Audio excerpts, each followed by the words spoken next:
Difficile de s'improviser archéologue, mais Peter Ströbel, ministre des Finances et des Affaires européennes de Sarre, se prête au jeu. Sur le site de Bliesbrückenheim, il tente de déterrer des morceaux d'une ancienne peinture murale datant du 1er siècle.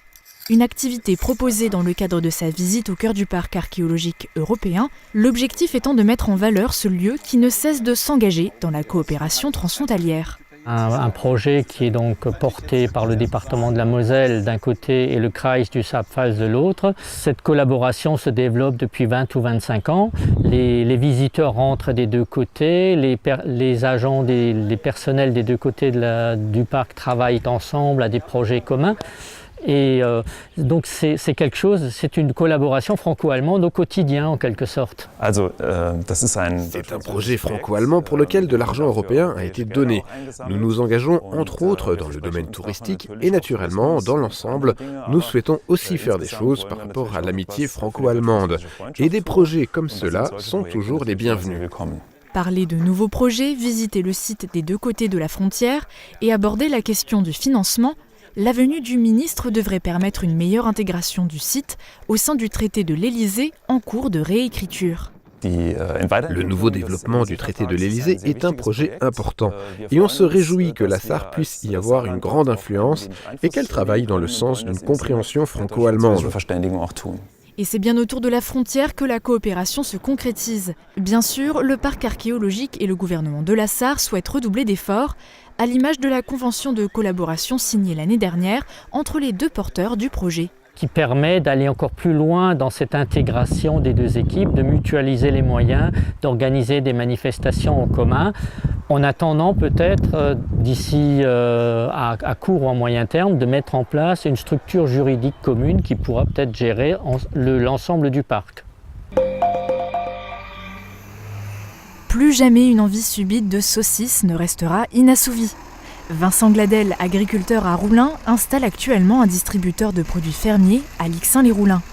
Actuellement, la vente en direct ne se fait qu'à la ferme, mais les clients souhaitent parfois se réapprovisionner à des horaires autres que ceux de la ferme. Vincent Gladel a découvert la solution de l'autre côté de la frontière avec ce distributeur. Ce distributeur, c'est des petits casiers réfrigérés où on met les articles dedans et après les clients peuvent venir nuit et jour chercher les articles. Pour cela, il faut juste avoir une carte en paiement par carte bancaire ou paiement sans contact. On entre le numéro du casier, on suit les instructions qui sont juste de payer après et le casier s'ouvre et vous avez le paquet de saucisses, le paquet de Schwenk. Sa position sur la route reliant Großbiederstroff à Bérennes devrait aussi aider à son succès. Vincent Gladel a investi 20 000 € dans cet appareil et loue son emplacement en bord de route au conseil départemental.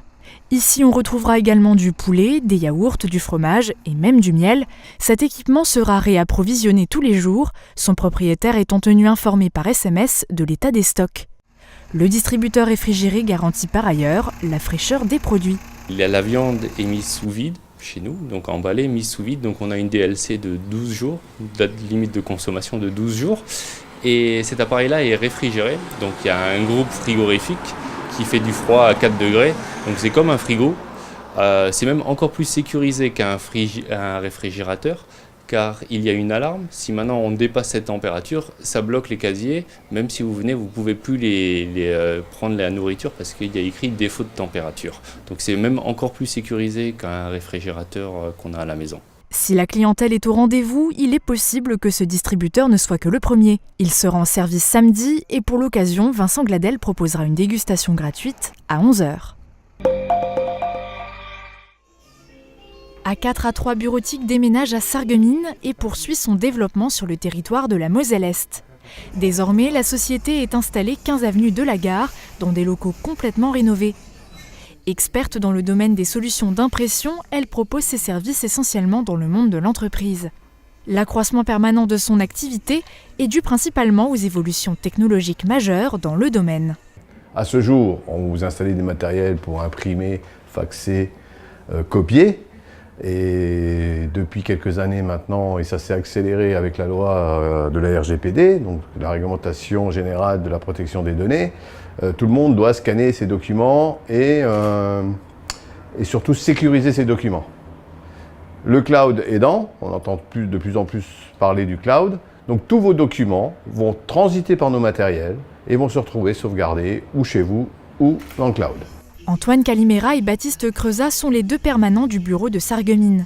Ils gèrent un parc machine de quelques 780 unités en Moselle-Est, soit 450 clients. La tendance générale a évolué. Aujourd'hui, on n'achète plus les imprimantes, la location est privilégiée. 2704 contrats de ce type sont signés à 4 à 3 bureautiques en Lorraine. C'est une question de philosophie. C'est où je décide de garder le matériel longtemps et je fais avec ce que j'ai et j'accepte de ne pas évoluer technologiquement, ou je loue et je me dis tous les 2-3 ans, j'évolue avec le marché ou les produits. L'inauguration des nouveaux locaux dans la cité faïencière et les nombreux clients présents à l'événement marquent la volonté de pénétrer encore bien davantage le marché des professionnels.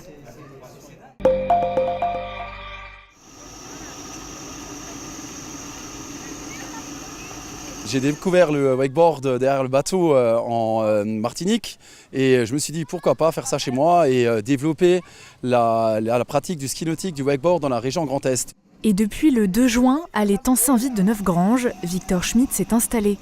Il a mis en place un câble de 145 mètres. Actionné par un treuil, il permet de pratiquer de nombreuses activités à sensation, telles que le wakeboard, le wake skate, le bodyboard, le téléski nautique et aussi la bouée tractée. 5 € les 5 minutes, c'est le tarif pratiqué, en sachant que le matériel est fourni. Et cette activité est proposée tous les week-ends. L'étang Saint-Vite accueille aussi une activité paddle et de nouveaux animaux, des poneys islandais pour les personnes qui voudraient prendre un peu de hauteur et découvrir la complicité que l'on peut développer avec des équidés.